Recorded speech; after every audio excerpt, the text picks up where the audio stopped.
నన్ను బలపర్చు క్రీస్తు యందు నేను సమస్తము చేయగలను. దేవుడు మన పక్షమునుండగా మనకి విరోధి ఎవడు? ఆమేన్, ఆమేన్. ఉపవాసపు దినములకు ప్రతి ఒక్కరం కూడా హృదయంలో సిద్ధించుకుందాం.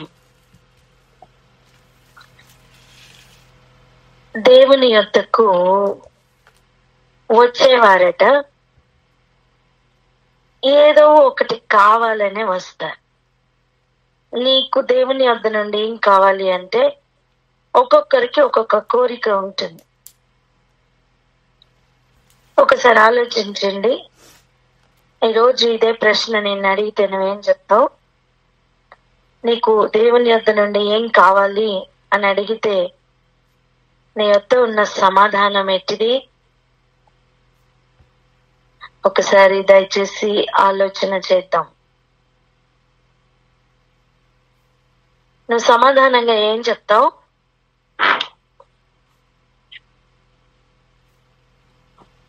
ఉద్దేశములన్నీ కూడా నెరవేర్చువాడు. అడగండి ఇస్తాడు, వెతకండి దొరుకుతారు. ఏది అడిగితే అది దొరుకుతుంది అనా?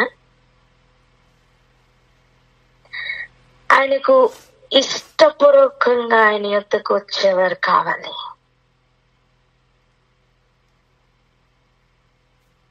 వారికి ఏది ఇష్టమో అది అడుక్కొని కేవలం ఆయన యొద్ద నుండి ఏం లాభం పొందుతామా అనే వాళ్ళు కాదండి.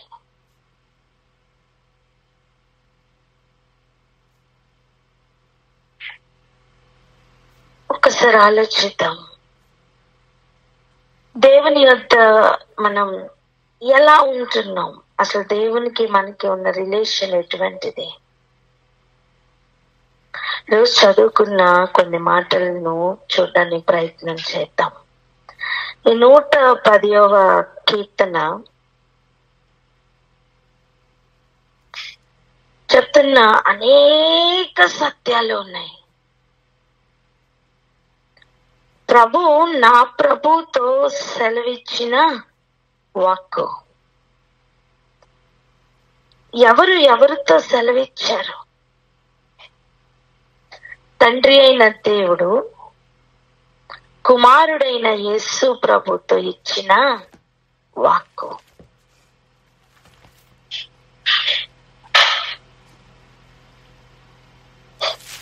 అందుకే చూడండి 4వ వచనం చూడండి దయచేసి. మెల్కీసెదెకు క్రమము చొప్పున నీవు నిరంతరము యాజకుడవై ఉందువని యెహోవా ప్రమాణము చేసి ఉన్నాడు. సో ఎవరితో ఈ వాక్కు చెప్తున్నారు? యెహోవా దేవుడు ప్రమాణం చేస్తున్నారు.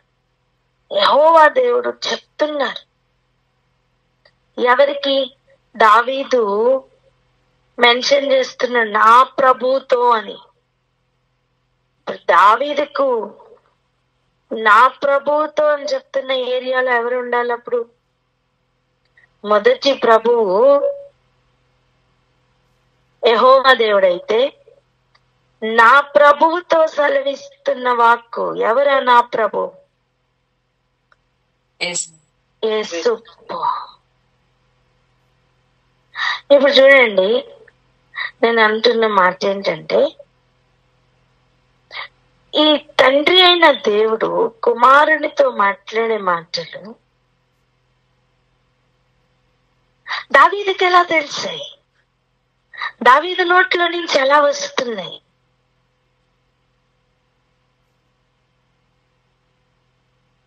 అండ్ నీ శత్రువులను నీ పాదములకు పీఠముగా చేయు వరకు నా కుడి పార్శ్వమున కూర్చుండుము. మరలా ఈ వాక్యం యొక్క ప్రత్యక్షత డీటెయిల్డ్ గా మరలా మెన్షన్ చేసింది ఎవరో తెలుసా? అపోస్తలుడైన పౌలు. ఎట్లా ఈ గూఢమైన సంగతులు వారికి తెలుస్తున్నాయి? ఇది ఎలాంటిది తెలుసా? ఒక ఉన్నతమైన అధికార స్థానంలో ఉన్న ఒక వ్యక్తి తన కుమారుడితో సీక్రెట్ గా మాట్లాడుతున్న కొన్ని విషయాలు ఉంటాయి చూసారా? వారి ఉద్దేశ్యములు ఇంకెవరికి తెలియదు, బోర్డులో కూడా ఇంకెవరికి తెలియదు. అలాంటి విషయాలు ఎవరికి తెలుస్తున్నాయి? ఎవరికి తెలుస్తున్నాయి? చూడండి, మెల్కీసెదెకు చొప్పున, క్రమం చొప్పున రాబోతున్న యేసయ్య గురించి ఆయన వచ్చిన తర్వాత గ్రహించడం, లేఖనాలను బట్టి చూసి నేర్చుకోవడం వేరు. అది కూడా పరిశుద్ధాత్మని సహాయం లేకపోతే తప్పుదోవ పట్టే అవకాశం ఎంతైనా ఉంది. అసలు ప్రవచన వాక్కులు ఎలా వారికి గ్రహింపులోనికి వస్తున్నాయి? దావీదుని గురించి చెప్తున్న మాట గుర్తుందా? నా హృదయానుసారుడు. అవునా? ఎవరండి దావీదు? దావీదు గురించి చెప్తున్న మాట ఏంటండి? దావీదచ్చా ఆయన హృదయానుసారుడు. అంటే దావీదు ఎక్కడికి దగ్గరగా ఉన్నాడంటే హృదయానికి దగ్గరగా ఉన్నాడు. ఆ హృదయాన్ని అనుసరించి నడుస్తున్నవాడు హృదయానుసారుడు. అంటే ఏంటండి?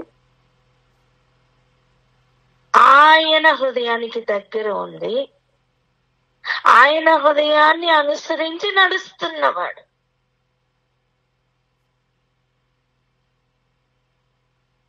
నేనేమంటున్నా అంటే, ఆయన యొద్దకు వచ్చు మనం ఏం కావాలని ఆయన యొద్దకు వస్తున్నాం. ఆయన ఇస్తానంటున్నవి ఎటువంటివి, మనం కోరుకుంటున్నవి ఎటువంటివి. నీకు గొప్ప గొప్ప విషయాలు, అంతరంగంలో ఉన్న అనేక విషయాలు, గూఢమైన సంగతులు నీతో ముచ్చటించాలని, నువ్వు ఆయనకి హృదయానికి దగ్గరగా ఉండాలని దేవుడు నిన్ను ఎన్నుకున్నాడు నానా.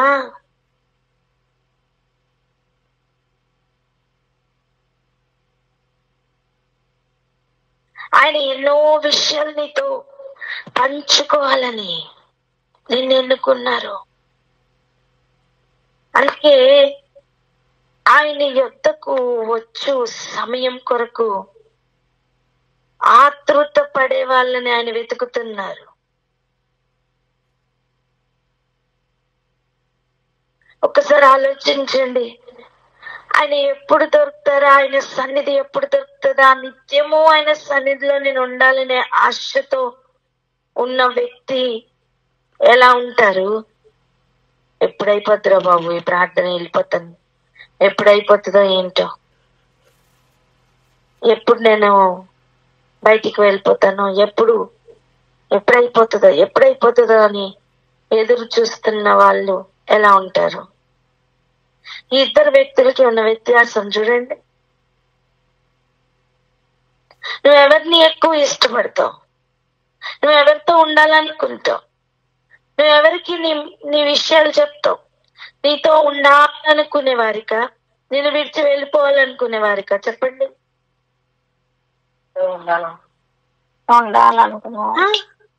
మనుషులకే అలా ఉంటే ఇప్పుడు ఒకసారి దేవుని గురించి ఆలోచిద్దాం.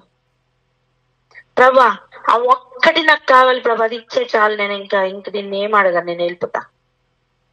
ఆ ఒక్కటి ఇవ్వు, దాని వెనకాతలు నేను వెళ్ళిపోతా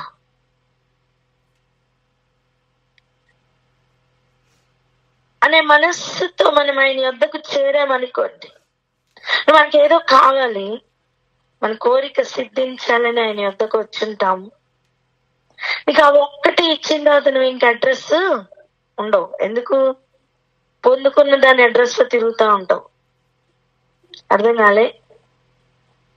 ఉద్యోగం కావాలని దేవుని వద్దకు వచ్చావనుకో, ఆ ఉద్యోగం దొరికింది, అది ఇప్పుడు నువ్వు ఎందులో తిరుగుతావు? దేని చుట్టూ తిరుగుతావు? ఉద్యోగం చుట్టూ తిరుగుతావు. ఓ పెళ్లి కావాలని ఎంతకాలమైనా పెళ్ళి అవ్వట్లేదని దేవుని నమ్ముకున్నావు అనుకో, పెళ్ళి అవుతుంది. ఇప్పుడు నువ్వు దేని చుట్టూ తిరుగుతావు? ఆ పెళ్లి, ఆ విషయాలు, వాటి చుట్టూ తిరుగుతావు. అసలు దేవుడే కావాలని ఒకడు వచ్చాడు అనుకోండి, దేవుడు దొరికింది, అది ఇప్పుడు ఆ వ్యక్తి ఎందులో తిరుగుతాడు? దేని కొరకు తిరుగుతాడు చెప్పండి? వచ్చిన ఆశ ఏంటి? దేవుడే కావాలని. అప్పుడు ఆ వ్యక్తి ఎందులో తిరుగుతాడు? ఎక్కడ తిరుగుతాడు? దేవుని చుట్టూ తిరుగుతాడు. ఖచ్చితంగా హృదయానికి దగ్గర అవుతాడు. ఆయన లోపల ఉన్న ఆలోచన నీకు అర్థమవుతుంది. ఆయన లోపల ఉన్న వేదన నీకు అర్థమవుతుంది. ఆయన లోపల ఉన్న ఇష్టం నీకు అర్థమవుతుంది. ఏంటండి, అరణ్యంలో ఏదో అలా తిరుక్కుంటూ గొర్రెల్ని అలా కాసుకుంటూ ఉన్న అనుభవం. అరే, ఇంటికి ఒక గొప్ప వ్యక్తి, చుట్టుపక్కల ఉన్న దేశాల్లోనే గొప్ప పేరున్న ఒక వ్యక్తి ఇంటికి వస్తే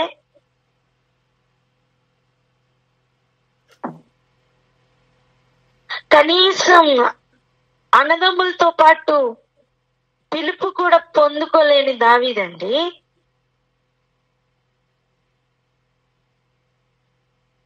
మనం చూడండి, ఒక ఫంక్షన్ కి పిలవకపోతే ఎంతో ఫీల్ అయిపోతా ఉంటాం కదా,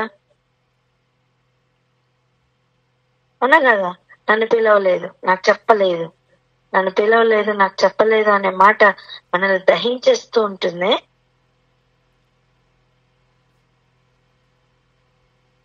పోనీ పెళ్ళయి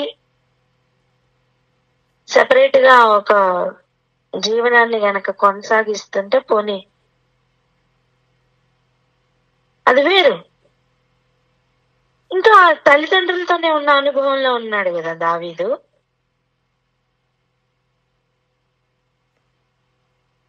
అంటే లీస్ట్ బాదర్డ్ అని చెప్తున్నా, మనుషులకు లీస్ట్ బాదర్డ్ గా ఉన్న ఒక వ్యక్తి దావీదు.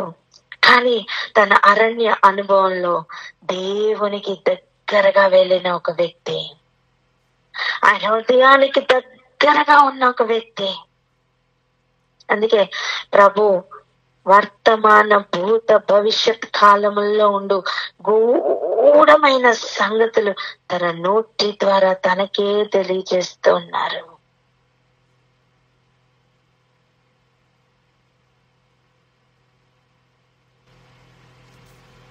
మెల్కీసెదెకు చొప్పున నువ్వు ఆ క్రమంలో నువ్వు యాజకుడివై ఉంటావయ్యా అని తండ్రి కుమారుడితో ప్రమాణం చేస్తున్న విషయం దావీదుకి ఎలా తెలిసింది? ఎవరు తెలియచేశారు? ఎవరు తెలియచేసిన విషయం తనకు అర్థమవుతుంది.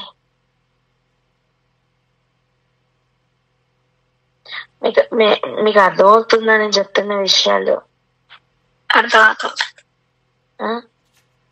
ఈరోజు మన దేశంలోనే ఉన్నతమైన స్థానంలో ఉన్న ఒక వ్యక్తి పేరు చెప్పండి, అధికారంలో.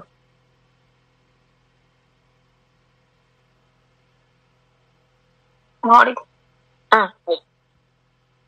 ఆయన నీకు చాలా టాప్ సీక్రెట్స్ జరగబోతున్న విషయాలు చెప్తున్నారు అనుకో, నీకు ఎలా ఉంటది? నీ హృదయం ఎలా ఉంటది? ఇంకా వినాలని ఉంటదా లేదా? చూడండి, జరిగిపోయిన విషయాలను కూర్చుని ముసలమ్మ ముచ్చట్లు పెట్టుకుంటున్నప్పుడు ఎంత జాగ్రత్తగా వింటాం కదా చెవులు పెట్టి. మీకు గుర్తుందా? జరిగిపోయిన విషయాలే అయినప్పటికీ కొన్ని ముచ్చట్లు వినడానికి చాలా మనసు, అన్ని పనులు మానేసి వింటాం చూసారా, అలా కాదు ఇది. ఇది అంతకంటే శ్రేష్టమైన ఆపోజిట్ లో ఉంది. ఇది తండ్రి అయిన దేవుడు రివీల్ చేస్తున్న విషయాలు, కుమారుడైన యేసు ప్రభు కూడా రివీల్ చేస్తున్న విషయాలు, అండ్ వారిద్దరి మధ్యలో జరిగిన సంగతులు. ఎక్కడో భూమిలో ఎన్నిక లేని వాడిగా గొర్రెలు కాసుకుంటూ ఏదో ఒక మూల ఉన్న ఒక వ్యక్తికి అంటున్నారా, ఎన్నో కొన్ని వేల సంవత్సరాల తర్వాత జరగబోతున్న విషయాలు అలా తెలియచేస్తూ ఉంటే ఏంటండి, ఏంట ధన్యత. ఈరోజు మన చేతిలో ఉన్న ఈ చిన్న పుస్తకం ఉంది, ఈ బైబిల్. దీనిలో అనేకమైన గూఢమైన సంగతులు రాయించి ఉన్నారు. వాటిని తెలుసుకోవాలని, వాటిని ధ్యానించాలని, సత్యమును గురించిన ఆశ ఎక్కువ అవ్వాలని ఈరోజు ప్రార్థన చేయగలవా? నువ్వు చెయ్యి. నువ్వు అటువంటి ప్రార్థన చేసి ఆయనకి నిజంగా దగ్గరగా ఉండడానికి, ఆయనే కావాలని, వాక్యమే కావాలని, వేరే ఇంక దేని గురించి ఆశ పెట్టుకోకుండా ఆయన సన్నిధిలో గడపాలని ఈరోజు ఆశపడు. తర్వాత చూడు నీకు గ్రహింపులోనికి వచ్చే విషయాలు ఎలా ఉండబోతున్నాయో. కమాన్, ఈ మాటలు వింటున్న నీలో ఒక ఆశ పుడుతుంది కదా, దానిని ఆరిపోనివ్వకు. వాక్యం పట్ల నీకు కలుగుతున్న ఆశను అభివృద్ధి చేసుకో. ఒక పొయ్యిలో చిన్నగా ఉన్న మంటను నువ్వు కట్టెలన్నీ వెలగాలి అంటే ఊదుతావు చూసావా? ఒక గాలి ఊది ఊది ఊది ఆ మంటను అధికం చేస్తావా, ఆర్పేస్తావా? అధికం చేస్తావు. అలా దేవుని పట్ల నీకున్న ఆశను అధికం చేసుకో. నిన్ను దేవుడు ఎలా పిలుచుకున్నారో తెలుసా? శిష్యుడు. నిన్ను దేవుడు ఎలా ప్రమోషన్ ఇచ్చి పిలుస్తున్నారో తెలుసా? స్నేహితుడు అని. ఏదో మాట విని, ఉపదేశం విని జన సమూహం లాగా వెళ్ళిపోయే అనుభవంలో కాదు నేను దేవుడు పిలుచుకుంటున్నది. అంతకంటే శ్రేష్టముగా నిన్ను పిలుస్తున్నారు. ఇక్కడే ఆగి ఒకసారి ప్రార్థన చేద్దాం. మన యుద్ధ నుండి ఆయనకి ఏం కావాలి? ఆయనకి ఏమీ వద్దు. ఆయన సహవాసాన్ని కోరుకునేవారు కావాలి. ఇంతకాలం మనకేం కావాలో అడిగాం. మరి ఆయనకి ఏం కావాలి? ఆయనకి అసలు ఆ హృదయానికి దగ్గరగా ఉండే అనుభవంలోనికి వెళ్ళాలి అంటే మన హృదయం నిండా ఆయనే ఉండాలి. ఇంతవరకు ఆ అనుభవం రుచి చూడలేదు కదా, ఇక అటువంటి రుచి చూపించమని అడుగుదామా? ఎందుకంటే మెల్కీసెదెకు క్రమము చొప్పున రాబోతున్న వాని గురించి ప్రవచన వాక్యే దావీదుకు నోట్లో నుంచి వస్తుందండి. అటువంటిది ప్రవచన సారమైన యేసయ్యను నువ్వు కనుగొన్నావు, నువ్వు చూసావు. ఆయన ఉచిత కృప చొప్పున ఆయన నామం నీకు అర్థమైంది. ఆయన ఎలా వచ్చారో నీకు అర్థమైంది. లేవీయుల క్రమము చొప్పున ఆయన రాలా, మెల్కీసెదెకు క్రమం చొప్పున ఆయన వచ్చారు. ఇంతవరకు వధింపబడిన ఒక గొర్రె పిల్లగా ఆయన్ని చూసావు.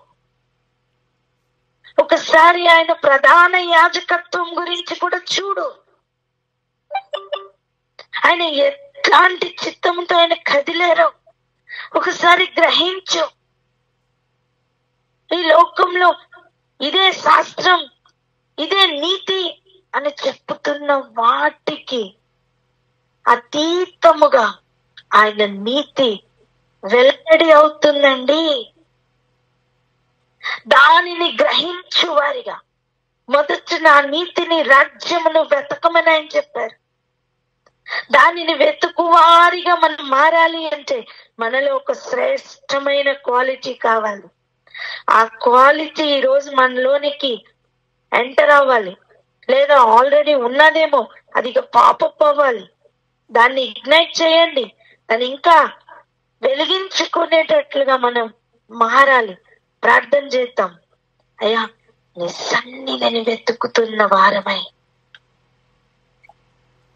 నీవు తప్ప ఇంకేమి వద్దు అనే ఆలోచనలోనికి, అటువంటి జీవితంలోనికి మేము ఎంటర్ అవ్వడానికి, వాక్కులు మాలో పని చేయడానికి, మా లోపల ఉన్న నిజమైన ఆశ, ఆ కోరిక ఏమిటో దాన్ని వెలికి తీసి మనకు చూపించమని ప్రార్థన చేద్దాం. ప్రార్థన అందుకోండి. హల్లెలూయా. మహోన్నతుడా, పరిశుద్ధుడా, ప్రభా, స్తోత్రం స్తోత్రం స్తోత్రములు స్తోత్రములు తండ్రి. వందనాలు చెల్లించుకొంచున్నాం రాజా. స్తోత్రములయ్యా. అయ్యా నా తండ్రి ప్రభా, నాయన నీ సన్నిధిని వెతుకుతున్న వారమై ఒక్కొక్కరు మారాలి తండ్రి. నాయన నా తండ్రి, లోపల ఉన్న ఆ ఆశ, ఆ నిజమైన ఆశ నా తండ్రి ప్రభా నీ పట్ల నాయన నా తండ్రి ఉన్నది వెలికి తీసి నాయన మాకు చూపించమని ప్రార్థిస్తున్నాం. మేము దాన్ని ఇగ్నైట్ చేసుకునేటువంటి వారుగా ఉండుటకు నాయన మీ కృప చూపించండి తండ్రి. మీకు స్తోత్రములు నాయన నా తండ్రి. మీరు తప్ప మాకు ఇంకొకటి అక్కర్లేదు, వద్దు అన్న రీతిలో పూర్తి స్థాయిలో నా తండ్రి ప్రభా నీ హృదయమును వైపే చూస్తూ నీ హృదయానుసారులుగా ఎలాగనైతే దావీదు కదిలి ఉన్నారో నాయన నా తండ్రి ప్రభా, అట్టి హృదయానుసారులుగా మేము తయారవడానికి సాయం చేయండి తండ్రి. మీకు స్తోత్రం ప్రభా. మీ పట్ల ఉన్న ఆశ నాయన, మీరు శిష్యుడిగా పిలుచుకున్నారు, స్నేహితుడా అని పిలిచి ఉన్నారు ప్రభా. నాయన జన సమూహం వల్లే కాకుండా నా తండ్రి ప్రభా నాయన అంతకంటే శ్రేష్టముగా నా తండ్రి రాజా మీరు పిలిచి ఉన్న ఆ పిలుపుని బట్టి మీతో సహవాసం కోరుకునే వారు రాగా ఒక్కొక్కరం తయారవుటకు మమ్మల్ని ఆశీర్వదించండి ప్రభా. మీ హృదయానికి దగ్గరగా ఉండే అనుభవం మాకు కావాలి తండ్రి. ఈ రుచి మేము చూడాలని ఆశపడుతున్నాము ప్రభా. నాయన నా తండ్రి, మాకు ఈ రుచి చూపించమని, అందులోనికి తీసుకెళ్ళమని వేడుకుంటున్నాము తండ్రి. మీకు స్తోత్రములు నాయన నా తండ్రి. ప్రవచన సారమైనటువంటి నాయన మిమ్మలను నా తండ్రి ప్రభా, మీ నామమును మేము ఎరిగి ఉన్నామయ్యా. నాయన మీరు మెల్కీసెదెకు క్రమము చొప్పున మీరు వచ్చి ఉన్నారు. మీ యొక్క ప్రధాన యాజకత్వమును రుచి చూచేటువంటి అనుభవంలోనికి మేము రావాలి ప్రభా. నా తండ్రి, యెహోవా ఉత్తముడని నాయన మేము రుచి చూసి తెలుసుకునే కృపనిమ్మని వేడుకుంటున్నాం నాయన. ఈ లోకపు నీతి, ఈ లోకపు శాస్త్రములు కాదు, మీ యొక్క నీతిని వెల్లడిపరిచేటువంటి వారుగా నాయన, మీ నీతిని వెతికేటువంటి వారుగా, మొదటగా మీ నీతిని, రాజ్యంను వెతకమన్నారు కదా నా తండ్రి. నాయన అలాగన మేము వెతికేటువంటి వారుగా మేము తయారవటకు సాయం చేయండి. వెతుకుడి దొరకనని చెప్పిన రీతిగా మేము నా తండ్రి ప్రభా మిమ్మల్ని కనుగొనే వారంగా నాయన మేము నా తండ్రి ప్రభా నీ నామము చొప్పున అత్యధికంగా లోపల నుంచి వెలిగించుకునేటువంటి వారంగా మేము ఉండాలి. మీ సాన్నిధ్యమును ఎల్లప్పుడూ వెతుకుతున్నట్లుగా, ఇక ఏది మాకు అక్కర్లేదు అన్నటువంటి అధికమైన ఆశతోటి నీ సన్నిధిలోనికి వచ్చిన తండ్రి ప్రభా, ఎల్లప్పుడూ వాక్యం పట్ల ఆశ అధికమగునట్లుగా నాయన అధికము చేసుకునేటువంటి వారుగా నాయన ఉండుటకు మీకు విశేషమైన కృపనిచ్చి తండ్రి మమ్మల్ని అందరినీ నడిపించమని నాయన నా తండ్రి ప్రభా, నీ స్టేటస్ కంప్లీట్ గా మీ హృదయమునకు ఆనుకొని నాయన మీ గుండె చప్పుడు వినేటువంటి వారుగా, దాని ప్రకారము నడుచుకొని చేసేటువంటి వారుగా మేమందరము తయారగినట్లు ప్రభా మమ్మల్ని అందరినీ ఆశీర్వదించమని యేసయ్య పరిశుద్ధమైన నామంలో మిక్కిలి వినయంతో ప్రార్థించి పొంది ఉన్నాము తండ్రి. ఆమేన్. రోజు ఒక చిన్న ఎగ్జాంపుల్ వినండి. ఒక ఫైర్ యాక్సిడెంట్ అవుతుంది అనుకోండి, ఏమవుతుంది? ఒక ఫైర్ యాక్సిడెంట్ అవుతుంది అనుకోండి. నువ్వు ఆ ఫైర్ ని చూసి అమ్మో అనిపోయి, సాధారణంగా మన లోపల నుంచి వచ్చే ఫస్ట్ రియాక్షన్ ఏంటి? పరిగెడతాం. పరిగెడతామా లేదా చెప్పండి? పరిగెడతాం. ఈరోజు పాయింట్ ఏంటి తెలుసా? నువ్వు ఎటువైపు పరిగెడుతున్నావు? ఎవరు ఎటువైపు పరిగెడతారు? ఫైర్ ని చూసి బాబోయ్ అనుకుని బయటికి పరిగెట్టిపోయేవారు కొంతమంది ఉంటే, ఆ ఫైర్ ని చూసి దాన్ని ఏం చేయాలి, దీన్ని ఎలా ఆర్పాలి అని దాని దగ్గరికి వెళ్తున్న వారు కొంతమంది ఉంటారు. ఇప్పుడు వారికి బయటికి పారిపోతున్న వారికి వ్యత్యాసం ఏంటి?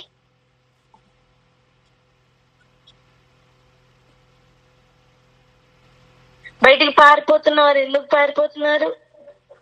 ఒకటి భయపడి, రెండు ప్రాణాన్ని రక్షించుకోవాలని కదా. అంతే. కానీ దాని దగ్గరికి వెళ్తూ ఏం చెయ్యాలి, దీన్ని ఎలా ఆర్పాలి అని ప్లాన్ చేస్తున్నవారు, ముందుకు వెళ్తున్నవారు అంటే దాని దగ్గరగా వెళ్తున్న వాళ్ళు ఏ ఉద్దేశంతో వెళ్తారు? ప్రాణాన్ని కాపాడుకోవడానికి వెళ్తారా? లేదు. అక్కడ నా పని ఉంది. I'm responsible for something. And ఎవరు వెళ్ళగలరు? ఎవరు ట్రైన్ అయ్యారో వాళ్ళు వెళ్ళగలరు. ఏం చెయ్యాలో ఒక గ్రహింపు ఉన్న వాళ్ళు వెళ్ళగలరు. వారికి ఈ పారిపోతున్న అందరూ పరిగెడతారు, వీరు పరిగెడతారు, వారు పరిగెడతారు, కానీ డైరెక్షన్స్ మాత్రం వేరు. ఈ ఎగ్జాంపుల్ అర్థమైందా? చెప్పండి. అర్థమైంది. ఇప్పుడు అలాగనే ఒక యుద్ధం జరుగుతుంది అనుకోండి. ఏం జరుగుతుంది? యుద్ధం జరుగుతుంది. ప్రాణాన్ని కాపాడుకోవాలన్న వారు ఆ యుద్ధం నుంచి పారిపోతారు. అమ్మో నా ప్రాణం అనుకున్న వారు ఏం చేస్తారు చెప్పండి? ఏం చేస్తారు? పారిపోతారు. కానీ యుద్ధం అని చూసి ఇక్కడ నా వంతు, నా పని ఉంది అన్న వాళ్ళు ఎలా అయితే ఆ ఫైర్ ని చూసి ట్రైన్ అయ్యి దాని కొరకు ముందుకు వెళ్తున్న వారు ఉన్నారు, అలా యుద్ధం చూసిన వారు సైనికులైతే యుద్ధం వైపు వెళ్తారు. కాపాడుకునే బ్యాచ్ పారిపోతారు. చెప్పండి అన్నమాట. కాపాడుకునే బ్యాచ్ అయితే పారిపోతారు. కాపాడుకునే బ్యాచ్ పారిపోతారు అంటే ప్రాణాన్ని, సొంత ప్రాణాన్ని కాపాడుకోవాలనుకునే వాళ్ళు పారిపోతారు. కానీ ప్రాణానికి తెగించి ముందుకు వెళ్ళే వాళ్ళు ఎవరు తెలుసా? సైనికులు. ఈరోజు మనం ఈ వచనాన్ని ఒకసారి చదువుదాం. చూడండి, 110వ కీర్తన 3వ వచనం చూడండి. యుద్ధ సన్నాహ దినమున నీ ప్రజలు ఇష్టపూర్వకంగా వచ్చెదరు. బలవంతంగా వచ్చెదరు, అవునా? ఇష్టపూర్వకంగా. జీతం కొరకు వచ్చెదరు కాదు. ఏమైనా ఆశపడి వచ్చేదరు కాదు. ఇష్టపూర్వకంగా వచ్చేదరు. నేనేమంటున్నానంటే సైన్యములకు అధిపతి అయిన యెహోవా కొరకు ఇష్టపూర్వకంగా వచ్చే సైనికుడై నువ్వు ఉంటావా? ఇంతవరకు ఉన్నావా? సరే, ఇక మీదటైనా అలా తయారవుతావా?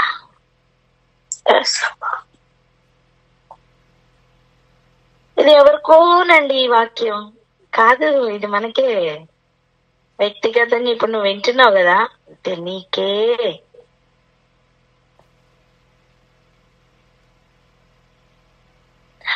ఇప్పుడు ఆలోచించండి, కష్టంగా ఆయన సన్నిధిలో 1 గంట కూర్చోవడమే కష్టమైపోయిన వాళ్ళు ఈ యుద్ధం టైంలో ఉంటారా అండి? సాకులు చెప్పి ఎంతో కంఫర్టబుల్ గా కూర్చుని వాక్యం వినే సమయం కొరకు కూడా సాకులు చెప్పి పారిపోయేవాళ్ళు యుద్ధ దినమున నిలబడతారండి?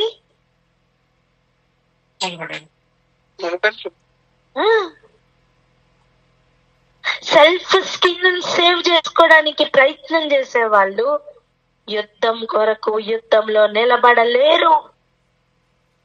అందుకే మొదటిగా అడుగుతున్న ప్రశ్న, దేవుని యొద్ద నుండి నీకేం కావాలి?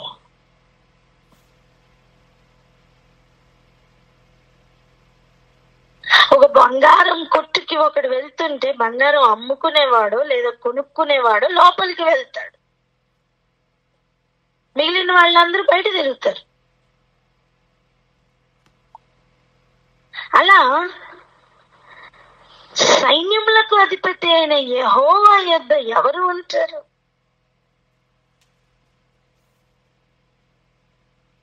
సైనికుడైతే ఉంటాడండి.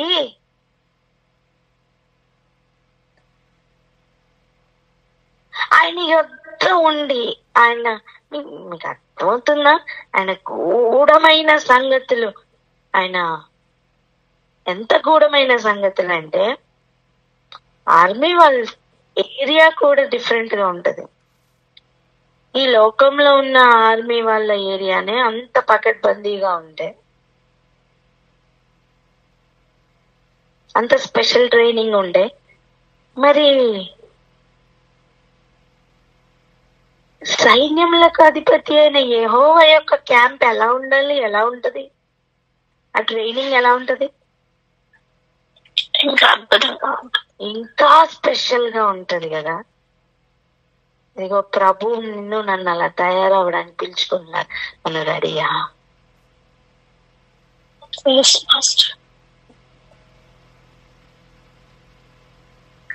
నీ యవ్వనస్తులలో శ్రేష్ఠులు పరిశుద్ధ అలంకరణ చేసుకున్న వారై. పరిశుద్ధతలో నడవడానికే భయం, ఇక పరిశుద్ధతను అలంకరించుకునే అనుభవం ఎప్పుడొచ్చాను?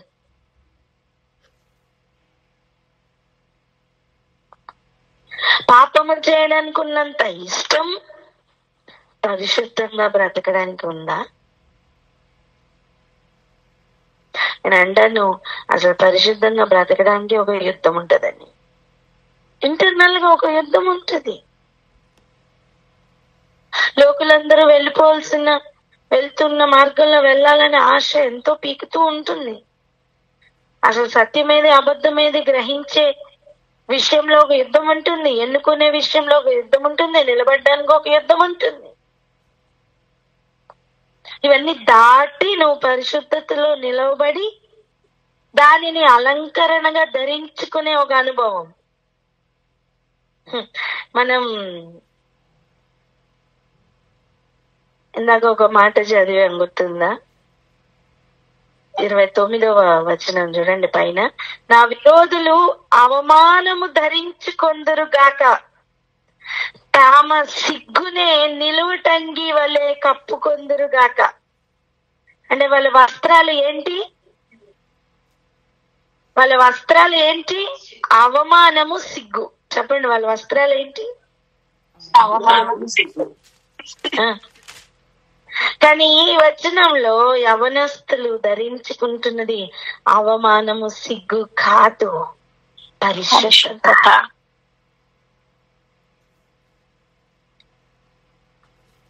మనం చేస్తున్న క్రియలను బట్టి మనం అవమానం ధరించుకుంటాము. మన క్రియలను బట్టి మనం సిగ్గుపడవలసిన పనులు చేసినప్పుడు సిగ్గును ధరించుకుంటామండి.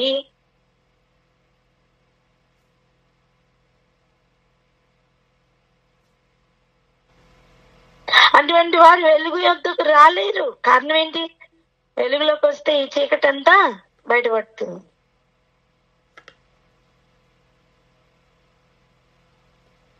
అప్పటి వరకు నేనే గ్రేట్ అని ఫీల్ అవుతాం. కానీ సత్యం ఎదురుగుండా, అర్థం ఎదురుగుండా వచ్చేసరికి మన మచ్చలు, మన డాగులు మొత్తం మనమే చీకటనే విషయం బట్టబయలు అవుతుంది. అందుకే కరెక్షన్ దగ్గరికి రాం.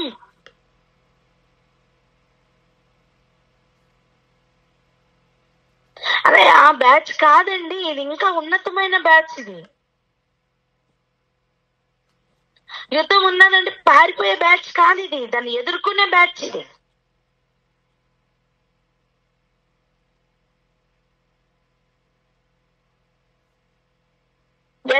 ఎలా ఎదుర్కొనేది? డొంక తిరుగుడుగానా? మాయోపాయముల చేతన కాదు. పరిశుద్ధత, నీతి, ఆయన నీతిని నెరవేర్చాలనే ఆశ,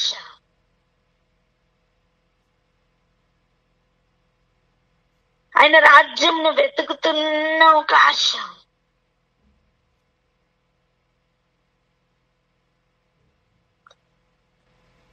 అసలు పరిశుద్ధతతో అలంకరించుకున్న వారు, ఆ పాయింట్ పట్టుకోండి, మంచు వలె. ఎలా? మంచు వలె వస్తుంది. మంచు వలె. ఆ మాటను పట్టుకోండి, మంచు వలె. అరుణోదయ గర్భంలో నుండి నీ యొద్దకు వచ్చెదరు. ఏంటండి అరుణోదయ గర్భం? ఉదయం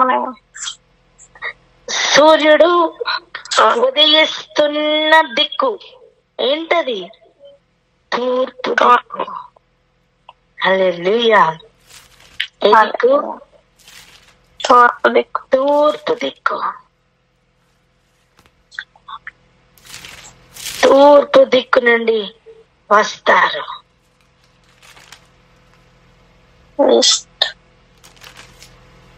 నీ వద్దకు వస్తారు. ఎలా వస్తారు? మంచు వలె వస్తారు.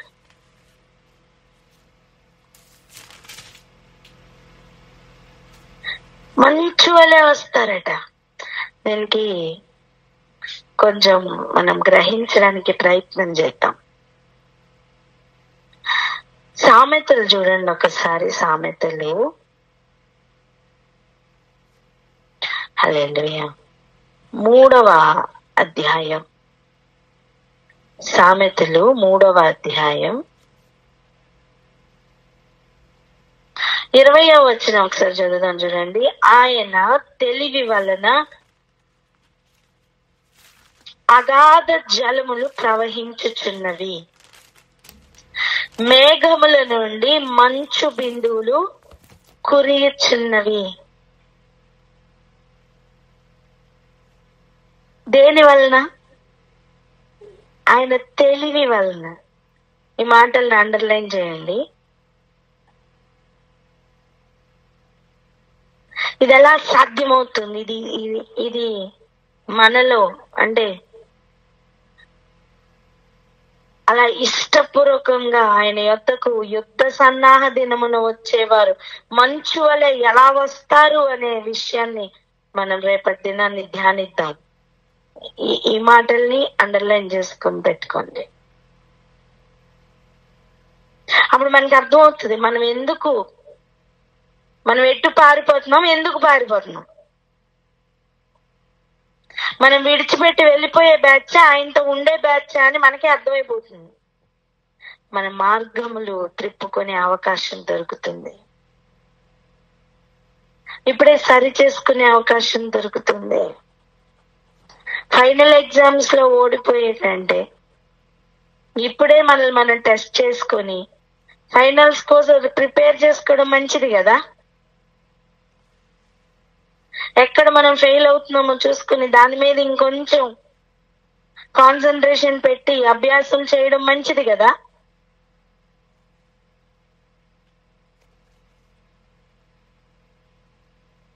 అప్పుడు మనకు అర్థమవుతుందండి. ఈ రోజుకు మన ఎదురుగుండా ఉండే ప్రశ్నలు, దేవుని యొద్ద నుండి నీకేం కావాలి? ఏదో కావాలని వచ్చేవారు అది దొరికిన తర్వాత దాని చుట్టూ తిరుగుతారు. కానీ ప్రభువే కావాలని వచ్చేవారు ప్రభు చుట్టూ తిరుగుతారు. అప్పుడు నా ప్రభుతో చెప్పిన సంగతులు అర్థమవుతాయి. అప్పుడు ప్రభువులో నెరవేరుతున్న సంగతులు గ్రహింపులోనికి వస్తాయి.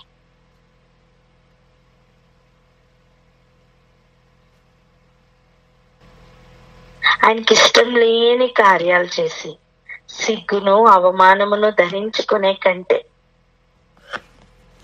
ఆయనకి ఇష్టమైన మార్గంలో నడుస్తూ పరిశుద్ధతను ధరించుకునే అనుభవంలోకి వెళ్దామా? వెళ్దాం. యుద్ధం అని తెలిసినప్పుడు అనేకులు పారిపోతున్న అనుభవంలో ఉంటే, అదే యుద్ధం చూసినప్పుడు ఇష్టపూర్వకంగా ఆయన యుద్ధకు వచ్చేవారిగా తయారవుదామా? అయితే ప్రార్థన చేసుకుందాం.